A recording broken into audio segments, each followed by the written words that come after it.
name is Romana Sister. I've worked as a field marketing manager for Infor, and I have huge pleasure to introduce you to Anwen. Anwen is our senior vice president and general marketing managing director at Infor. And before we lose any more moments, Anwen, who are you? Where do you come from? Tell us your story, share your wisdom. Thank you very much. Okay, thanks, Romana, for the introduction. And so thanks very much for giving me the opportunity to share a little bit of my journey. And I wouldn't say it's been a conventional journey over the years. I actually grew up in the South Wales Valley, in the UK, in the South Wales Valley, from a very working class background. And I must admit that when I was in school, I was very much into the arts. I was very much somebody that needed to know, why do I need to learn that? Explain to me why that's going to be important to me. And if I didn't get an answer, then I tended to sort of switch off, which consequently meant that from an education point of view, I actually left school at 16. Very much an arts background. Needed to get a job. I found a job with a council, a local council, dealing with public services, and it was in the architects department of the heating and ventilating division of this particular council, and I was on the board as a tracer. So basically taking the designs that somebody else had actually come up with and the calculations and transferring that onto the drawing board. Now this is pre-CAD times. I'll warn you all, I'm very old, so my journey's quite long as well. So pre sort of use of technology to actually capture these things, drawing by hand as a tracer. And I quickly got to realize that actually, if I needed to get on, because I started to understand exactly what the role was doing, I actually needed qualifications, and I didn't have any. So I could do the work, but not get paid for it or get the recognition for the work I was doing. So all of a sudden, education became far more meaningful for me. So I signed up for a day release to start off with. I sort of scraped through maths when I was in school, and I can actually remember the lesson where asking the question, when is Pythagoras' theorem ever going to be of use to me? And I was just told, just learn it, just learn it by rote, and that certainly didn't apply to the way I learned things. But when I went back to sort of college, the only course that was relevant to the work that I was doing, which was in an engineering department on the drawing board, was actually mechanical engineering. And I can also remember the teacher that I had then. He was the type of person that will stay with me. You remember your best teacher. And if you ask the questions, why do I need to know that? Give me an example. He wouldn't just tell you why. He would actually show you and give many examples, and he just brought it alive. And to me, that's the way I knew that I would learn from going on. And I excelled when I was at college because it meant something to me. And I applied myself to this. And over the course of 3 years from a day release, I actually gained a qualification in engineering. And I can remember going to work when I had the result, and I was told, actually, it's equivalent to A-levels. So during the lunch hour, I contacted the local university and actually said, well, I've gained this qualification. I'm told it's equivalent to A-levels. This was an ordinary national certificate in mechanical engineering. And does that, can I do something with this? So they interviewed me during my lunch hour. And by the time I went home to my parents that evening, I was actually signed up to go to university. They offered me a place on the spot. And this was to study mechanical engineering. I opted for the 5-year course because I wanted to have time in industry. I didn't just want the theory, I wanted the practical aspects of this as well. So I actually signed up to do an honours degree in mechanical engineering, and it was myself and 70 lads on the course, which was wonderful. I had a wonderful 5 years in actual fact, great time, which also involves sort of stints in industry where I worked at the Royal Mint in Llantrisant. Sort of in the welding department and scraping bearings for machines, but also learning about different processes, learning about the actual practical application, and also sort of involved with manufacturing as well. So I successfully gained a degree in honours degree in engineering, And then sort of, what am I now going to do with this? And I actually felt that I now had something to give back. And so I signed up for a postgrad certificate in education and actually to become a lecturer. So the first job that I actually entered into from an education perspective, however, was in a secondary school. Now, bearing in mind, I left school at 16 with no real qualifications at all. And the role that I had in secondary school was to teach maths and computer science, this new subject that was called computer science. And this was a sort of burgeoning time during that time, in actual fact. And I'd spent sort of 8.5 years and finished off the sort of head of department for computer science. But this also, over that time, there were many things that happened in my life, in fact. And one of them, this was probably a dark time and lots of lessons to be learned at this point. My marriage had broken up. I had to move home. I then needed to earn more money so I could get a mortgage. So I changed jobs, left behind all of my network, etc., to start a new job. And I actually was at a very, very low period in my life. All right. Now, Romana, you know, I'm a champion for people well-being and mental well-being in particular. And the reason why is because I've been there. All right. And I think I can empathize when you see people that are on the outside very positive, but actually you never know what's happening on the inside. So I think this is something that we should talk more about. But back to the story. At that time, this was sort of one of my first lessons in actual fact that I had. I was at a very low ebb and there were so many things that were wrong in my life and it became overwhelming.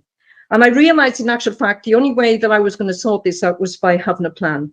So I sat down and I analyzed, okay, so what are the good things? What are the pros? What are the cons? What are the good things? What are the bad things? What are the things that are within my control I can actually do something about? All right. What are the things that I'm worrying about that actually have already gone? You've made those mistakes. So draw a line, be kind to yourself, draw a line, forget about that.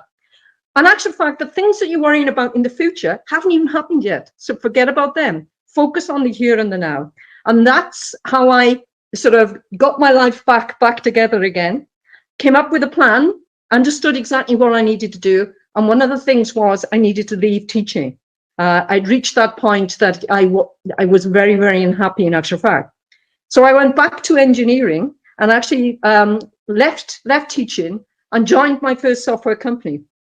And this was a company, they were developing a new software product that was aimed at the consulting engineering marketplace. So they were looking for somebody with that background, somebody with a background in computing, this new sort of topic that was there. And of course, I'd been head of department, and somebody who could sell.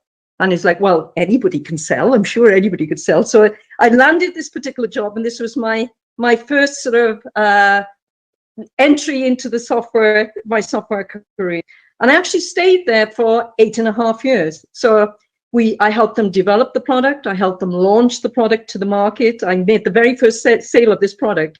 And over that period of 8.5 years, it actually became the leading solution for project costing and billing for engineering companies in the UK. All right. So it was a huge success. And that company grew. And to the point that they were then looking for a sales and marketing director. So I actually put myself forward. So are you keeping up with me at this point, Ramon? Yeah. And so this was the point that I would probably say I hit my first glass ceiling. I know this is something that you were keen for me to talk about. And this is a strange one, especially for the ladies on the call, because the managing director at that time was a female managing director. Now I'm going back into sort of the late 70s now. And she actually stated to me, which would be illegal in these days, that being a female managing director, even though I was the best person for the job, she needed to have a male sales director. And the assumption was that I wouldn't do anything about that. So this, this was a company that was very close to where I actually lived. So they, from a convenience factor, all of these things. And she made the assumption that I wouldn't actually leave. And that again was where I stopped. And there's another lesson here is to value yourself. all right? And I knew that I was good enough for that particular job. And I knew that this was a sort of a crossroads in my career that I needed to actually do something about it. So I actually resigned. And that actually opened up new opportunities for me. I went to work for a company called Cognos. Obviously, they've now been acquired. Spent some years there, gaining international experience. From there, I went to work for a company called Hyperion.